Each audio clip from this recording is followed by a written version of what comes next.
Happy Monday, everyone, and welcome to 52 Weeks of Leadership. My name is Molly Anderson. I serve as the Executive Director of UB Center for Leadership and Organizational Effectiveness. And can you believe we're already in our 16th installment of this series? We have a very special program planned for you today with Dr. Jim Lemoyne, who actually brought this idea to Chloe, and we are really grateful. This will be the third time that he's been able to share his message in our 52-week series. And today he's going to be talking about ethics, leadership, and other deceptively complicated things. Before we turn it over to Jim, I want to acknowledge our sponsor, Geico Careers.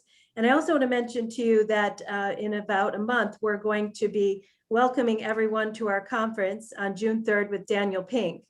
And Daniel Pink is going to be talking about, he's the author of Drive, about the future of leadership and the surprising truth about what motivates us. So I'd like to encourage everyone, if you haven't already, to register on our website for the Chloe conference. If you register before April 30th, you'll receive a discount of $199 a person. So now I'd like to just tell you a little bit about Jim Lemoyne. If you haven't met him before, he is Assistant Professor of Organization and Human Resources in our UB School of Management.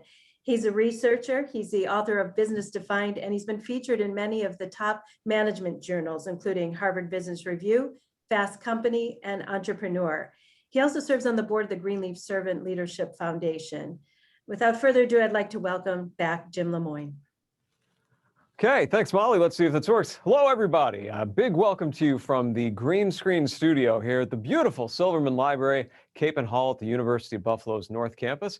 And welcome to our 16th exciting installment of the 52 Weeks of Leadership. Here I am in the Green Screen Studio. Let me tell you exactly how smart professors are, how smart people with PhDs are. Take a look at what color shirt I wore today. Yeah, you're wearing a green shirt to the Green Screen Studio. Luckily, we were able to throw a sweater on over it. But if I spontaneously turn invisible in the middle of this presentation, now you'll know why. Thank you so much for joining us. And it's an honor to be back. I led off the series with the first one way back when in January. And now we're going to try to build on that a little bit with some things. If you see me looking at my watch as I'm going, it's not because I'm bored with you. It's not you, it's me. There's no clock in this room, and I want to make sure that I keep it on time and make sure that we keep it rolling so that we're done by 12:30. What you see behind me on the screen is actually the title of a class I put together for our professional MBA program, our PMBA program right here at UB. They made the mistake of coming to me and saying, hey, we need to fill a slot with an elective. What would you like to teach? And you could name it whatever you want. And I'm pretty sure I was told that I earned the title of having the longest course name in the School of Management, which I hope I still have, and I would like to keep.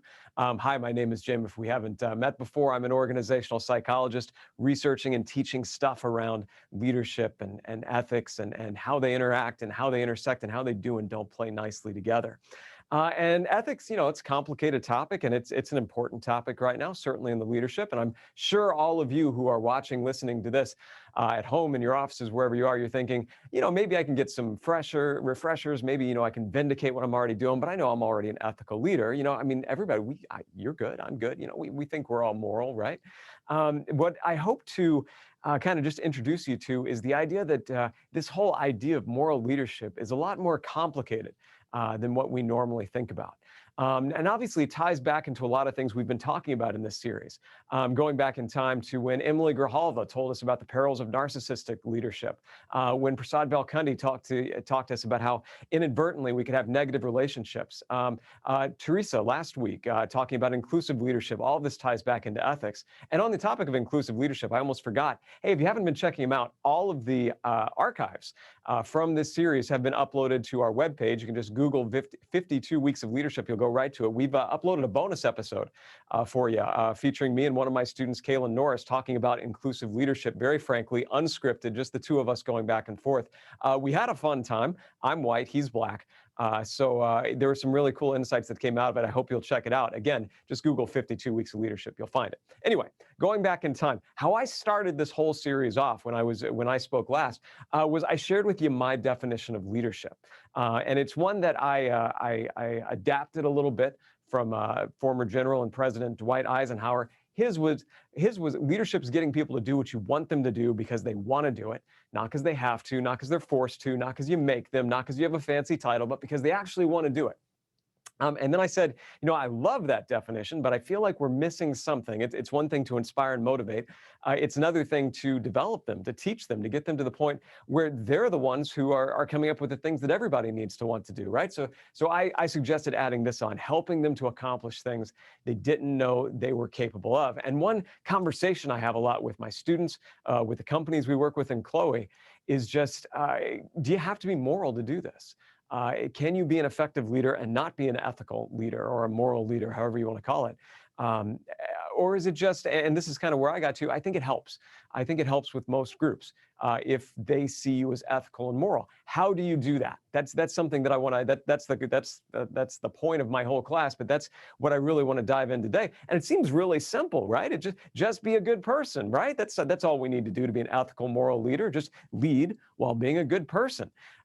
It seems simple, right? But if leadership is hard to define, and that's what we talked about last time, how hard to define is ethics? What does ethics mean? What does morality mean? Well, okay, easy answer, Jim. It means doing the right thing, being a good person. Okay, what is the right thing? How do you be a good person? Can we agree on that? Can I just tell you in this 25 minutes that I've got, hey, just go be moral, and life's going to be good. People are going to view you as an ethical, moral leader. The problem with that is we don't know what other people think is ethics. We don't know what other people think is moral behavior. In other words, we may have different definitions of what is the moral way to lead this team, to lead this group, to lead this partnership, to lead this company, to lead this organization. We certainly have different ideas on what's moral, the best, most moral way to lead this planet, to lead this country. And if you don't believe that, just jump onto social media, talk to one of your friends about politics.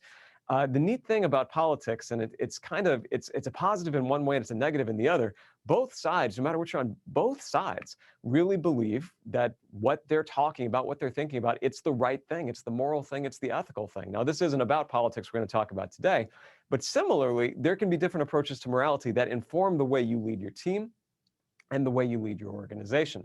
And I'll just give you a few examples, real easy ones. White lie, is that moral? Is that ethical? If you tell a lie for a good cause, research says there's about half of you out there right now that are saying, well, if it's for a good cause, then that doesn't make you an unethical person. That doesn't make you an immoral person. A white lie is okay. And if research is right, there's another half of you watching this who are thinking, well, no, that's a lie. You can't base relationships. You can't base management on a lie. You have to tell the truth. That would be the only ethical thing. And I could argue either of those points. And one thing that I like to say a lot when we're talking about these kind of moral dilemmas is that you don't have to agree with both sides, but if you can understand where the other side is coming from, then you're able to talk to people who are on the other side, persuade them, respect them, things like that. So just think like that. Would you tell a white lie to your employees or not? Because it's possible you say yes or no, and someone else in your company might say yes or no, and then they wouldn't see you as ethical, or maybe your employees wouldn't see you as ethical. That's a really simple example. Let me give you one from my experience. I had a student several years ago, before I was at the University of Buffalo. It was actually at Georgia Tech where I got my my PhD. Came to my class. I was teaching one of my first classes, and this was a student who had not been coming to class, who had not been doing their work. It was the very end of the semester, and they are on track to fail. And they come into my office. He closes the door, and he basically says, "Look, Professor Lemoine, I know I haven't done the work. I know I haven't done what I was supposed to do. I know I should have reached out to you sooner. But here's the thing. I'm about to graduate, and your course is required. And I know that so far I've earned an F on your course. If I fail the course, though, I won't be able to graduate. And if I don't graduate, I can't get the job that I have lined up. And if I don't have the job I've got lined up, I can't afford another semester of tuition. My parents are gone. I don't have any place else to go. Basically, if I can't get the job, then I'm not going to have any place to live. I'm not going to have any money. I'm going to be homeless. So can't you please, I understand I didn't deserve it, but I'm asking you, can't you do this for me? Can't you at least get this up to a D or a C so I can actually graduate on time?" So think about that scenario, right? And let's assume that he was honest. Obviously, that's a question that's probably running through you guys' minds. What's the ethical thing to do in that position? Do you say, no, you get what you deserved? Or do you say, nobody's going to really be hurt if I let this kid pass through with a D. I'm just going to let him go, and then he can go on and have a good life. I don't want to wreck his life. I could argue that either way. How would you do it?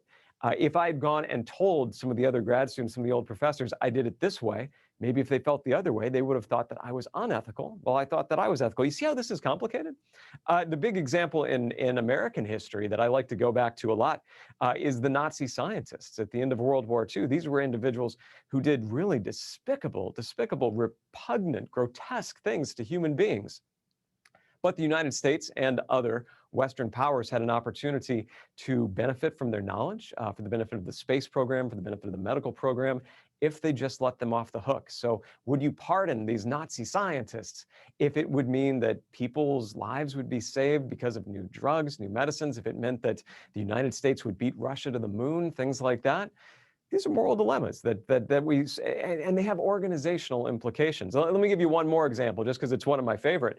Are you a fan of the Marvel Cinematic Universe? I love this movie, Captain America: Civil War. If you haven't seen it, it's a morality play. There was even ad campaigns at the time it came out. Are you on Team Cap or Team Iron Man? With Team Cap saying, well, we've got to be free to do the right thing. Team Iron Man saying, no, we need rules and processes in place to make sure we're not inadvertently hurting the people we have to help. And let me bring it back to the business world just for a minute. Imagine whatever company you're working with was considering going into the highly lucrative, highly profitable business of selling tobacco products to third world countries. What's the moral thing to say in response to that? Is it, well, sure, it's perfectly legal. There's nothing wrong with that. Many other companies are doing it. It's not against the culture of the country, so it's probably ethical. Or would you say, well, yeah, it's a choice that people make of their own free will. It's not for me to say yes or no, you're not allowed to do this. Or would you say, well, no, that's absolutely not ethical. It would create a health crisis. So again, I could argue the ethics, and I'm a guy who studies ethics for a living. I could argue the ethics behind any of those three decisions. Imagine you made one.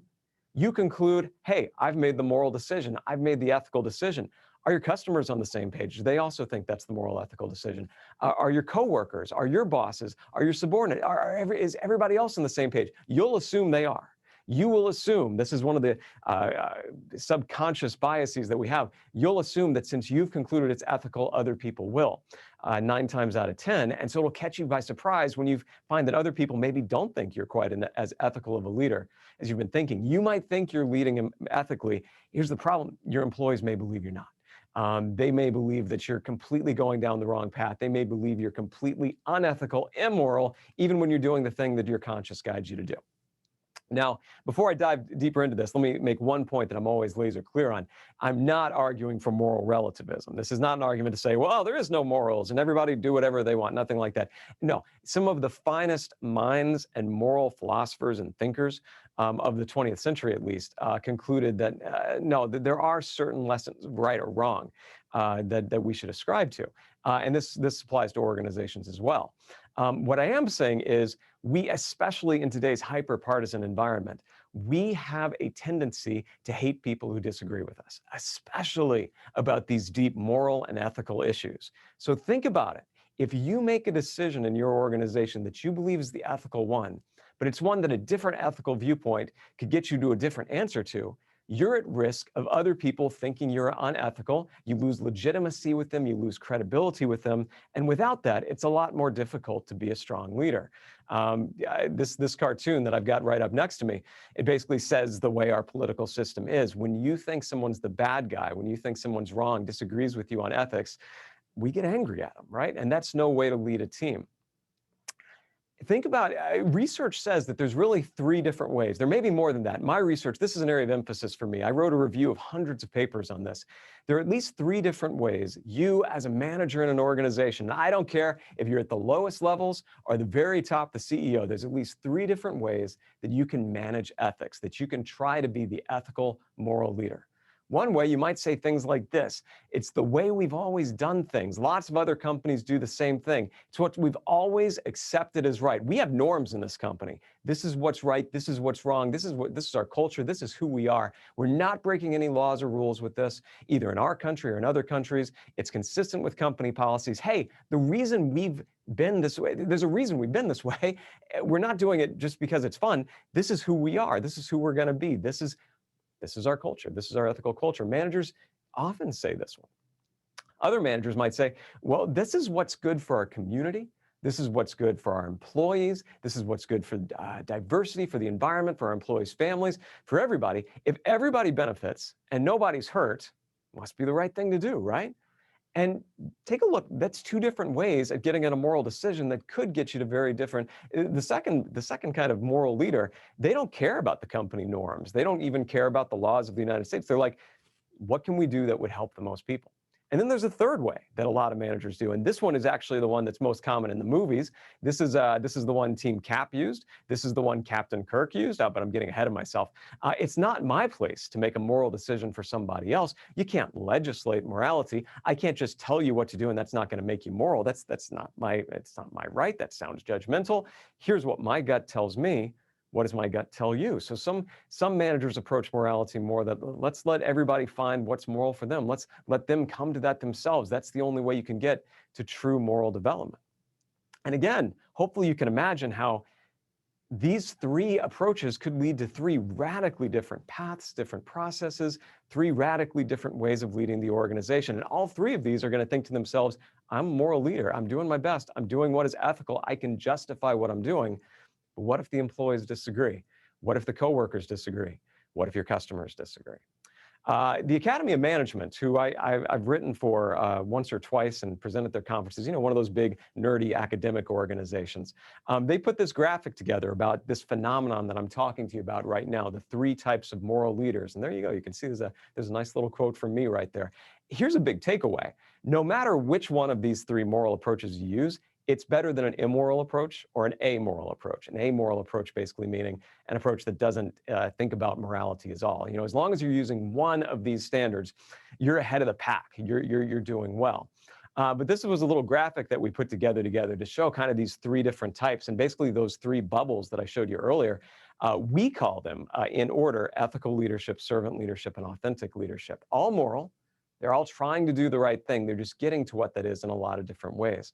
The authentic leader says, hey, I respect your right to make a moral decision on this. Let's talk this through together. The servant leader says, no, we've got a decision-making rule here we're going to use. We're going to do what helps the most people while hurting the least. And the ethical leader would say, hey, we're going to follow the law. We're going to do what other companies do. We're going to do what our company does. We're going to follow our culture. And again, all three of those could get you to very different angles. And I kind of burst my bubble saying this. The way the Academy of Management put this together, they actually compared this to the classic TV show Star Trek, where they argued that Mr. Spock, if you're familiar with the old TV show or maybe some of the more recent movies, Mr. Spock was the one who was the ethical leader because he talked a lot about Starfleet regulations, say this is what we have to do. And hey, those regulations exist for a reason, so let's follow them. Dr. McCoy, more likely to say, damn it, Jim, we've got to take care of these people. He's more the servant leader. He's more thinking, okay, what can we do that helps the most people? And then Captain Kirk, Admiral James T. Kirk, depending on you, the TV show, the movies, he's more about the go with his gut guy. He's going to make the decision that he feels is right. He's going to listen to both of the other two, but regardless, he's going to make the decision that he feels in his gut is right. And at some point during the show, his shirt's probably going to get ripped off. I don't know why, but that seemed to always happen. Go watch an old episode of Star Trek. My wife's a big fan. I kind of like it. Go watch an old episode of Star Trek and you'll see moral quandaries like this, where Starfleet regulations say to do one thing, helping people says to do another, and then Captain Kirk finds a third way. Which one's right? I don't know. Different ones for different situations, right? But think of it that way. What you think of as ethical might not be the same as what others do. And this is really important for you to think about, for you to talk about. And here's why in a nutshell. The higher you are in an organization, but it doesn't matter. This starts when you're the assistant manager, the junior manager, the first line employee. And the more committed the people are to you and the company, the more your values will impact their motivations, their values, and their behaviors. I've always been really interested in an old quote by Charles Barkley, the former NBA player, where he talked about how he didn't see himself as a role model. He didn't want to be a role model. He didn't think basketball players were qualified to be role models, that they shouldn't be role models. So he wasn't even going to try to be a role model. And I understand where he's coming from, but the fact is, and research shows, we don't get to choose whether we're role models or not. We don't get to choose whether or not people emulate us. And listen very carefully. If you are in any kind of management position at all, even if it's just the assistant manager of the local fast food place, any kind of management position at all, there are people who look up to you and emulate you. And more than that, even if you're not in a management position, but sometimes you act like a leader. Sometimes maybe it's because you're helping other people. Maybe it's because you look like a leader. Maybe it's because you seem like a leader. If people anywhere in their heads, conscious or subconscious, view you as a leader, we are motivated, consciously and subconsciously, to emulate those people, to emulate you. So if you're in a management position in your organization and you're not thinking too much about this because you're thinking, my people are very independent, it doesn't matter what I do, I appreciate your humility. You're wrong. That's not the way it works. One thing I love to do when I go out and do trainings with Chloe for big companies, I'll look at how this, and this was back in the dark ages, like before COVID. I think it was during like the first Bush administration, something like that, if you can remember back when we all got together.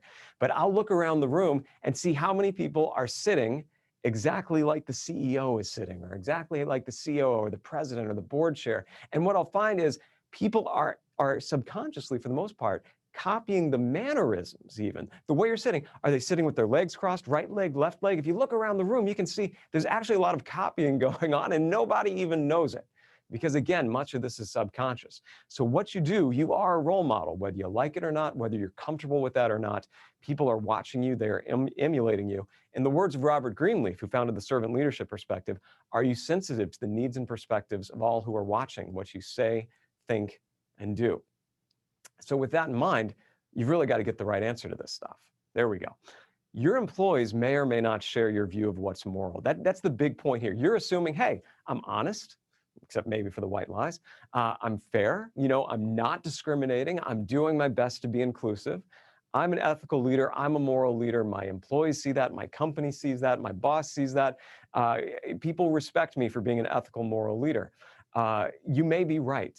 However, more and more, especially in the 21st century, just being fair and honest and not discriminating, let me be honest with you, that's kind of a low bar.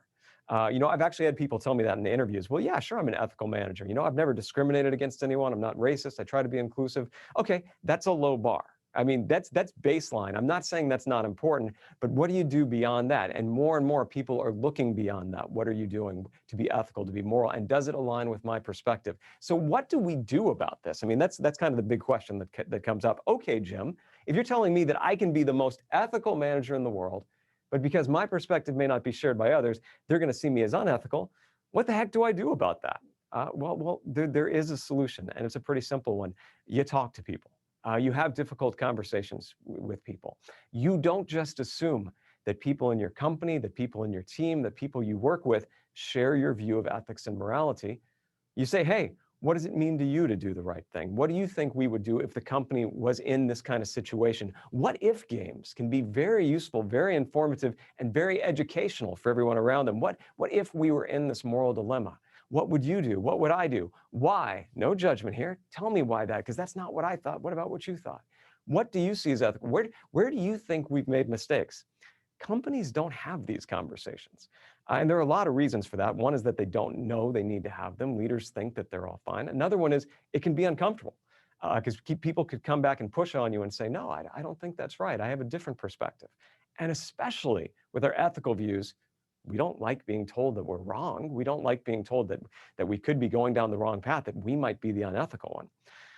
It's a two-way street, obviously. Your employees, your teammates, your coworkers, your boss, whoever you're talking to, they have to be as open to talking frankly about this as you are.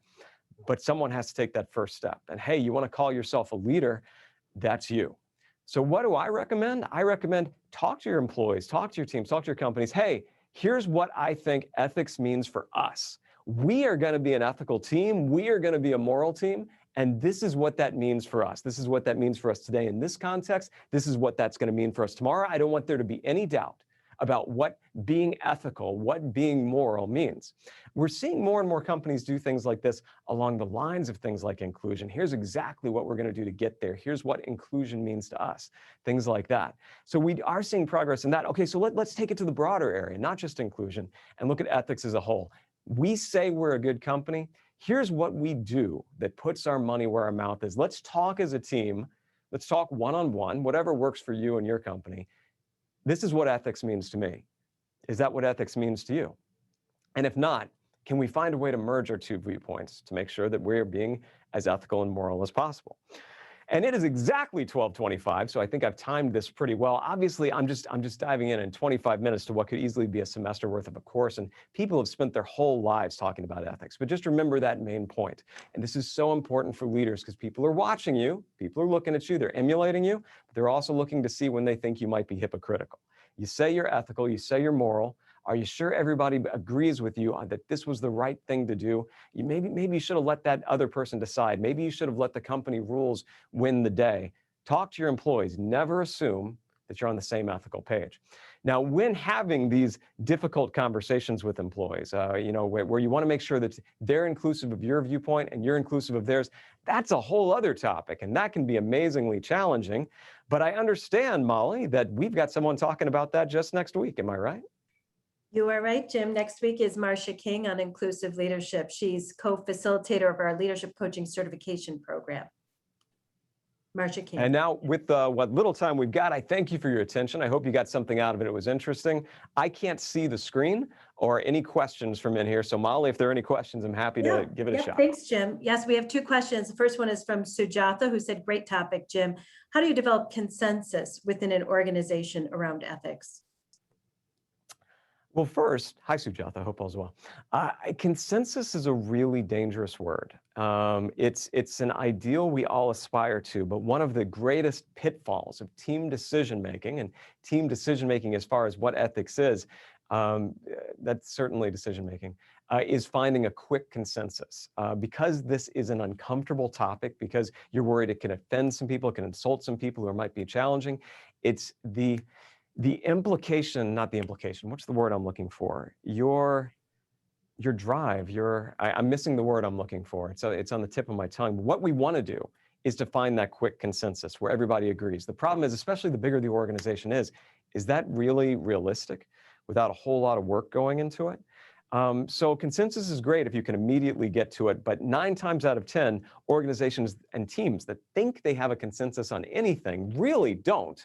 What they have is a few vocal members who agree, and everybody else who's keeping their mouth shut to either get out of the meeting early or not to offend anybody. So you got to be careful with this consensus thing to make sure you actually have it.